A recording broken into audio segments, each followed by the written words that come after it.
ముఖ్యమంత్రి criminal waste అన్నాక మేమందరం బాధపడ్డాం. ఎందుకు? ఇదే ఇంజనీర్లు కదా ఇవాళ తెలంగాణలో చదువుకున్న ఈ పిల్లలే కదా ఎక్కడో అమెరికాలో కూడా రాణిస్తూ ఉన్నారు. ఎక్కడో అమెరికాలో ఐటీ రంగంలో ఇవాళ మన పిల్లలు ప్రపంచాన్ని శాసిస్తూ ఉంటే ఆ ఇంజనీర్లను పట్టుకొని ఇవాళ తెలుగు రాష్ట్రాల పిల్లలందరూ హైదరాబాద్లో చదువుకున్న వాళ్ళు లక్షల మంది ఉన్నారు అమెరికాలో. వాళ్ళందరూ క్రిమినల్ వేస్టా? వాళ్ళు చదువుకున్న డిగ్రీలు నిష్ఫలమా? ఏది క్రిమినల్ వేస్టు?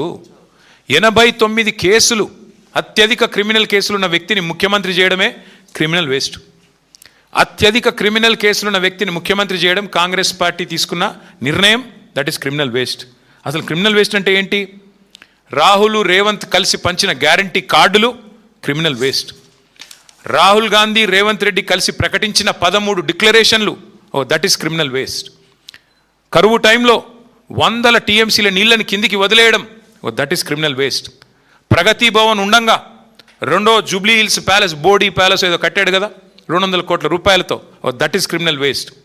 రాష్ట్రంలో గ్యారంటీలకు పైసలు లేవు, అమలు చేయడానికి డబ్బులు లేవు అంటూ బుకాయిస్తూ మరొక వైపు 200 కోట్లు ఖర్చు పెట్టి అందాల పోటీలు పెట్టడం, దట్ ఈస్ క్రిమినల్ వేస్ట్. అట్లాగే మెస్సీతో ఫుట్బాల్ మ్యాచ్ అని చెప్పి 100 కోట్లు తగలబెట్టడం, దట్ ఈస్ క్రిమినల్ వేస్ట్. కేవలం ఇవాళ బీఆర్ఎస్ నేతలను తిట్టడానికి, మా నాయకుడు కేసీఆర్ గారిని తిట్టడానికి మాత్రమే ప్రజల డబ్బుతో బహిరంగ సభలు పెట్టడం క్రిమినల్ వేస్ట్. అసలు రాష్ట్రానికి రేవంత్ రెడ్డి అనే ఒక సన్నాసిని ముఖ్యమంత్రి చేయడమే పెద్ద క్రిమినల్ వేస్ట్.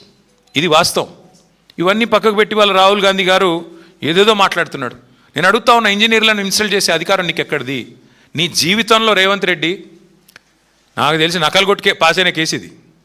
ఏం చదివిండో కూడా డౌటే నాకు. చదివిండా లేదా సప్లిమెంటరీ పరీక్ష పాస్ అయ్యిందా నాకైతే డౌటే.